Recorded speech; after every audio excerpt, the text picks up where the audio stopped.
Cheers. Cheers. Hey, y'all, we have an announcement to make. Ooh, we are preggers. Hey.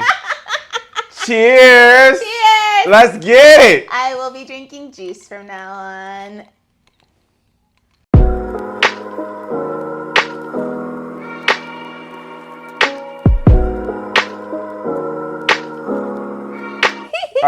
Today we are drinking mimosas. I'm drinking orange juice. Orange juice. You know, we brought back the Rosé Bel Air. Yes. So drinking some champagne mimosas. Should be a nice family episode because last week was kind of crazy. And was. Ratchety. All right, so let's do this, okay? Let's do this. I got some questions for you, okay? I got some questions for you. We'll start off with this. Whose family is the preferred destination for the holidays? Oh.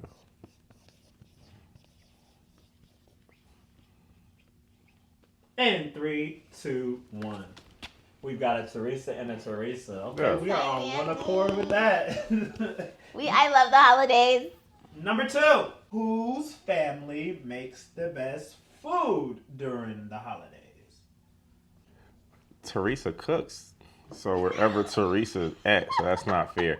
My family cooks better, but Teresa is the cook for. If we're not putting Teresa in there, If your family cooks better.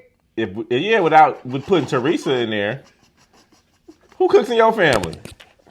Teresa says her family cooks No way. better. No way. Who in your family cooks better? Auntie Maddie.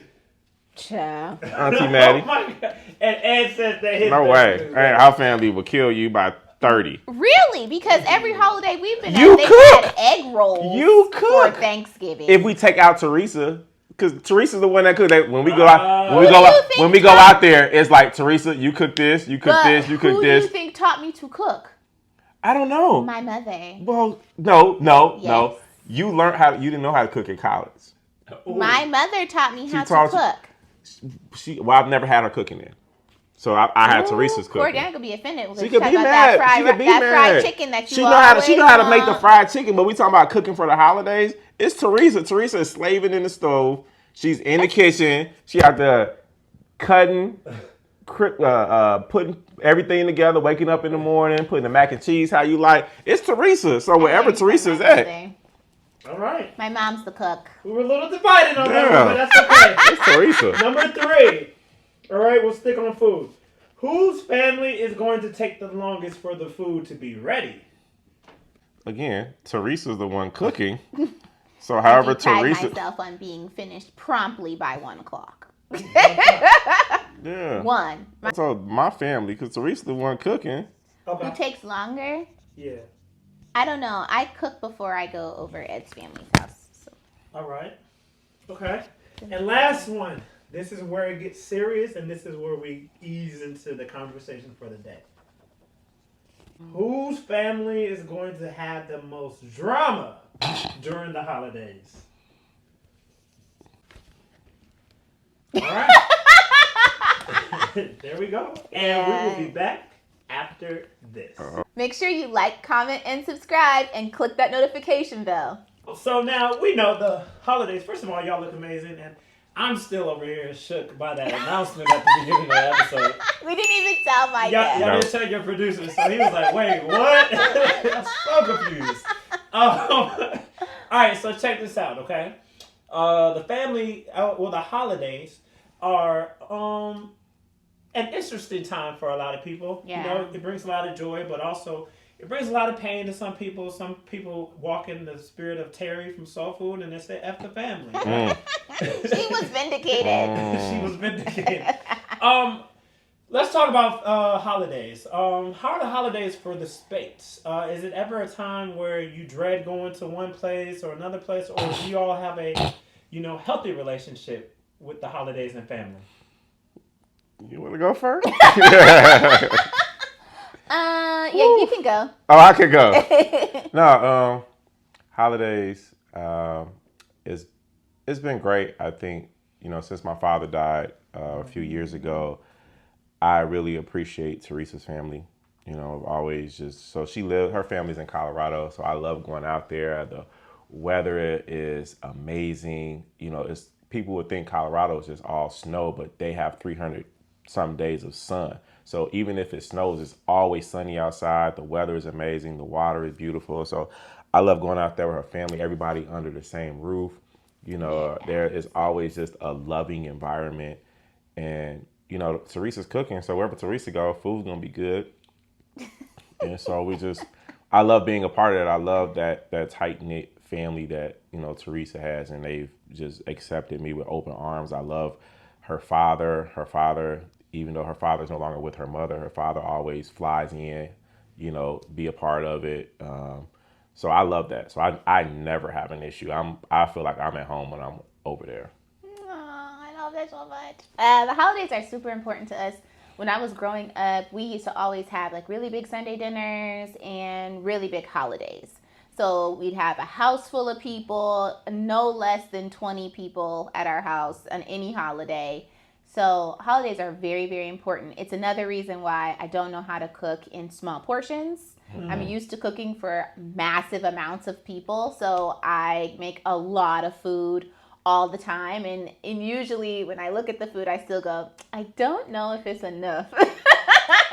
And it'll be like, we have no more room for food. I don't know where else you're going to put more food. And I'm like, I think if I just make, you know, one more plate of chicken thighs or something, you know, like I'm always trying to make sure we feed everybody and there's enough for leftovers and everything else. So holidays are very, very important. Ed's family is great. I haven't had a lot of their signature dishes because a lot of their matriarchs are getting older and they just don't want to cook that much anymore, which is totally understandable. It sounds like they've been cooking for decades at this point. So a lot of the food is like ordered in. So a lot of like our first holidays were like Greek chicken or egg rolls or like very strange combinations of food. And our food is very much the same all the time. Like I do not deviate really. You're always going to have mac and cheese, yams, baked mac and cheese, yams, Cornish hens, chicken thighs, turkey legs, mashed potatoes, like very much so regular hearty greens dressing like type of meal for the holidays. Yes. So it was always very strange to me when it was like different types of food, but I do get it. Like when you cook that much, you know, 3-4 times a year, all the time, you just want to change it up, you know, eventually. But not my family, because we don't eat like that all the time, you know. So we only eat like that on holidays.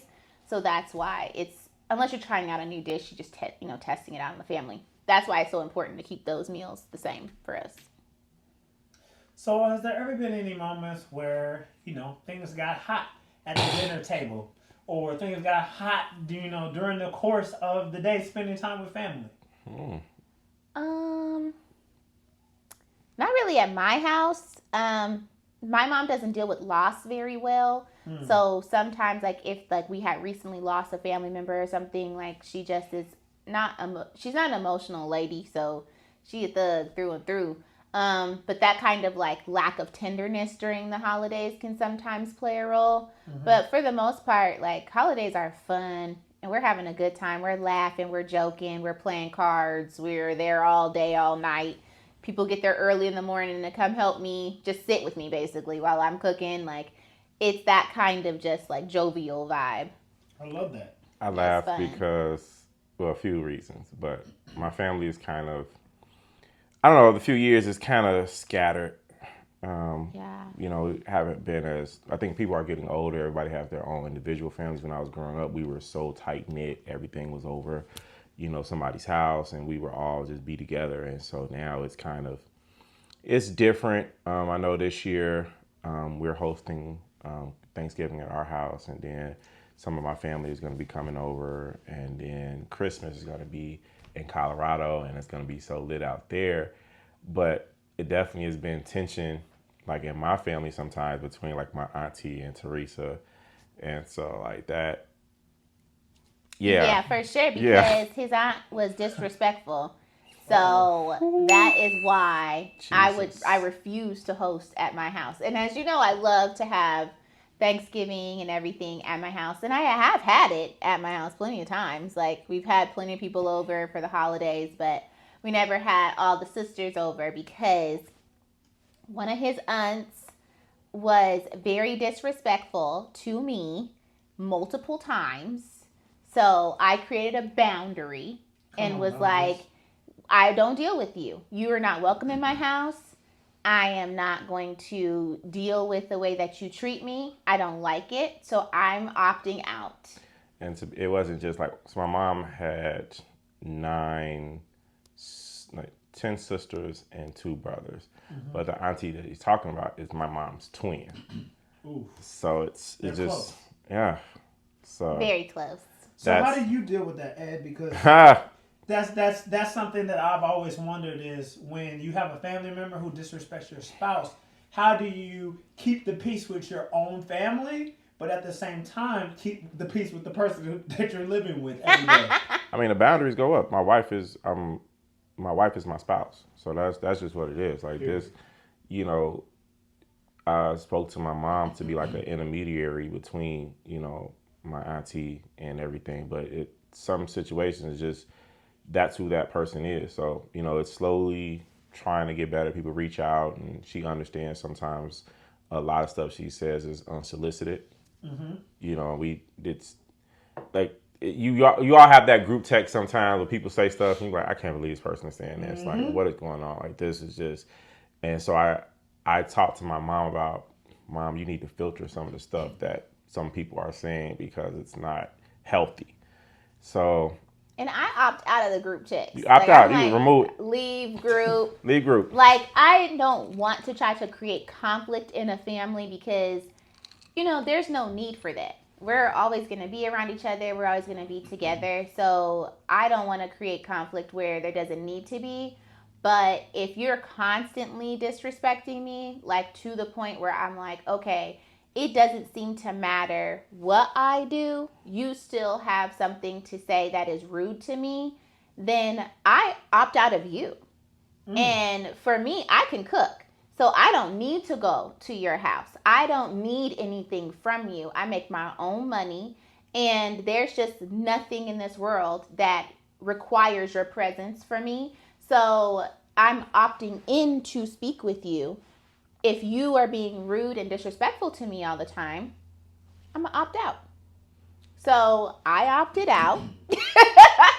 And I was like, no, I'm not going to deal with you anymore. Because some of the stuff was crazy. Like, oh, you got a tattoo, you're going to hell. I'm like, we all have tattoos. Like, what are you saying? That's some crazy stuff to say. Yeah. So for me, that's just not non-negotiable. It's like, all right, this isn't going to work out. I don't want this kind of energy around my kids and around my family. Because if you think I'm bad, my mama bear is out of control. So if you say something crazy to me, Corey Daniel's going to be so far down your throat that it is not even going to be worth the time. So I'm not going to have my family around that kind of energy, knowing how escalated that situation can get. So I just let it go, and I'm like, no, I'm just not going to participate. But this year, I did invite them all for Thanksgiving. Yeah. I've extended my little olive branch. Let's check back in and see how that goes. It should go fine. So I want to ask y'all a question before we head up on out of here. Not everybody has a good experience during the holidays with their families. Yeah. You got people who married somebody that the family didn't want them to marry.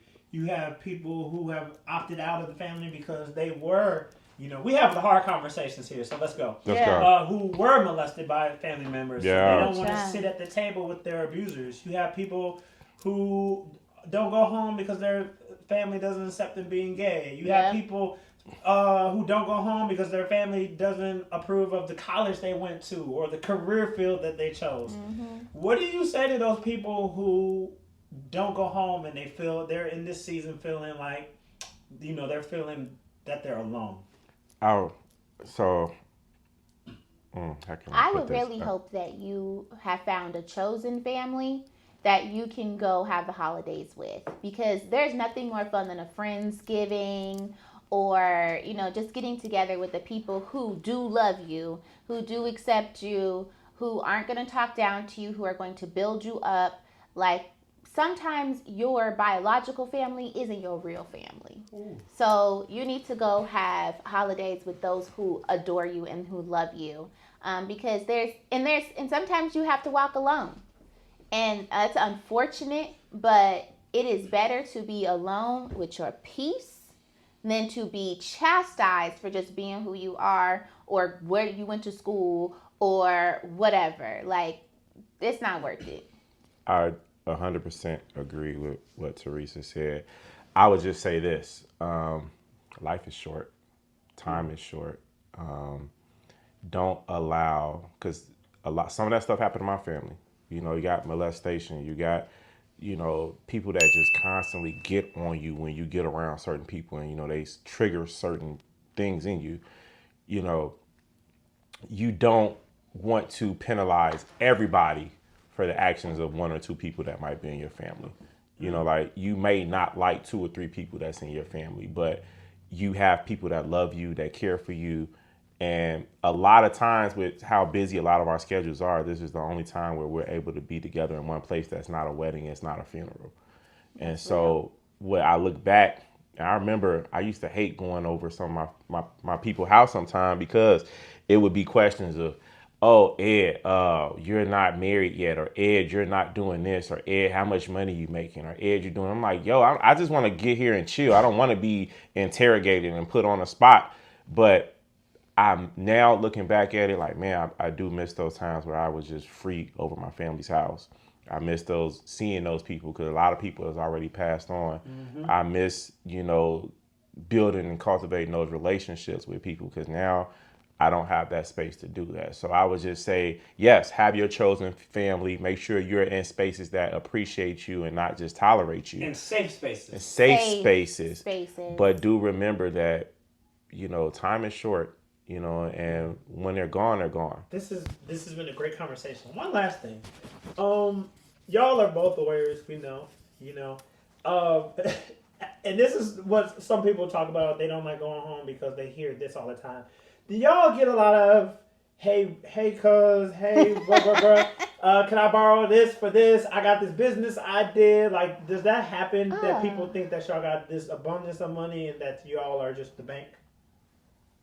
I don't necessarily think about, like, giving out business decisions. They do ask for money. Okay.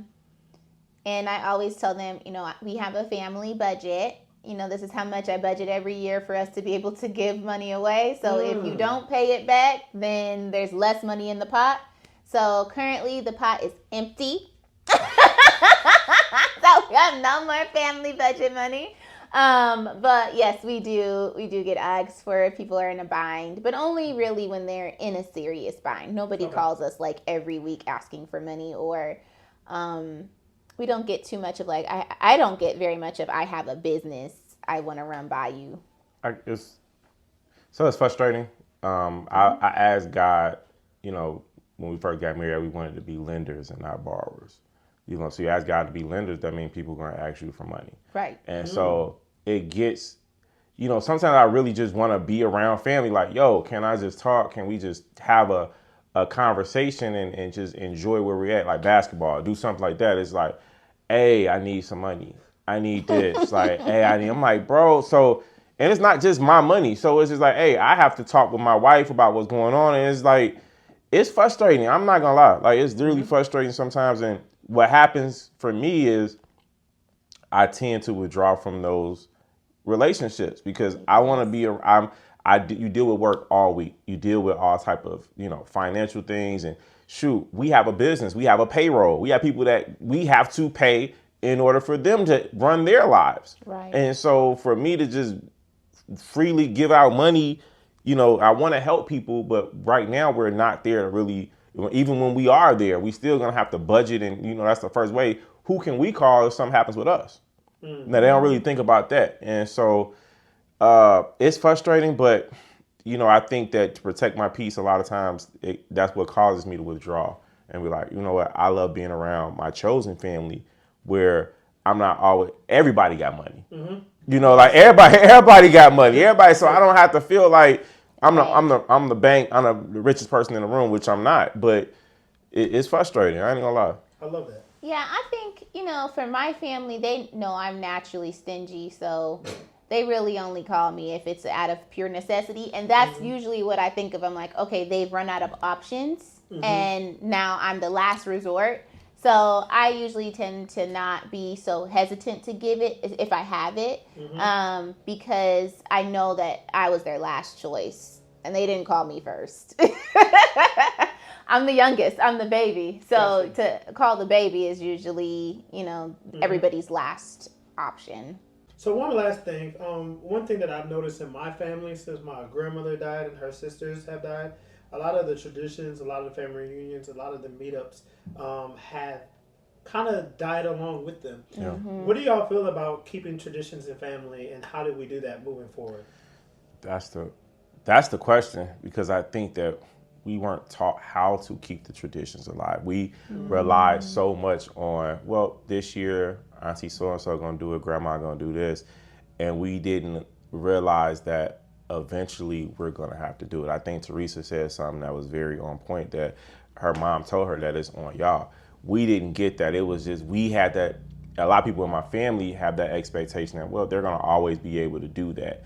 And the word we were looking for, I remember in a previous episode, was arrested development.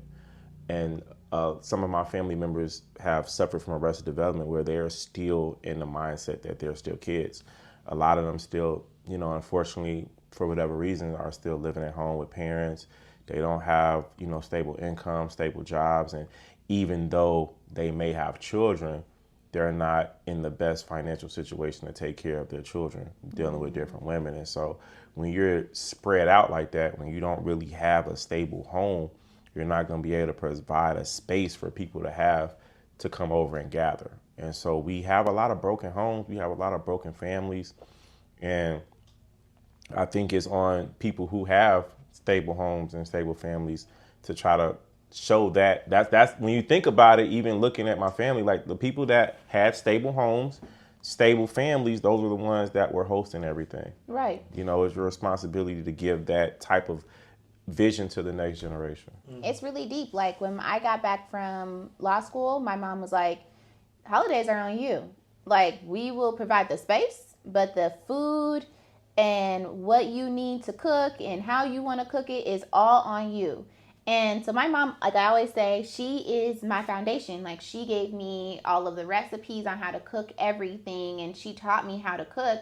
I've changed a lot of the recipes and, changed them for myself, but she made it very clear that moving forward, these big dinners, this is a you. Like, this is your responsibility, and she's there to oversee. And that's literally what she does.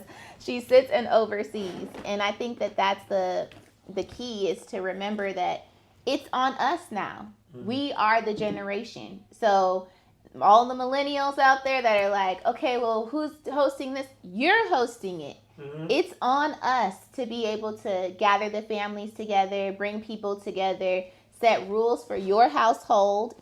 You can dictate what people get to talk about when it's at your house. Yeah. So, it's on you now. This is your time.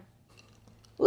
Cheers to another great episode. Cheers to you guys. Cheers. Thank you for watching this episode. The question for this week is, what are some conversations that you have with your family that are kind of off limits? Ooh, make sure you like, comment, and subscribe, and hit that notification bell.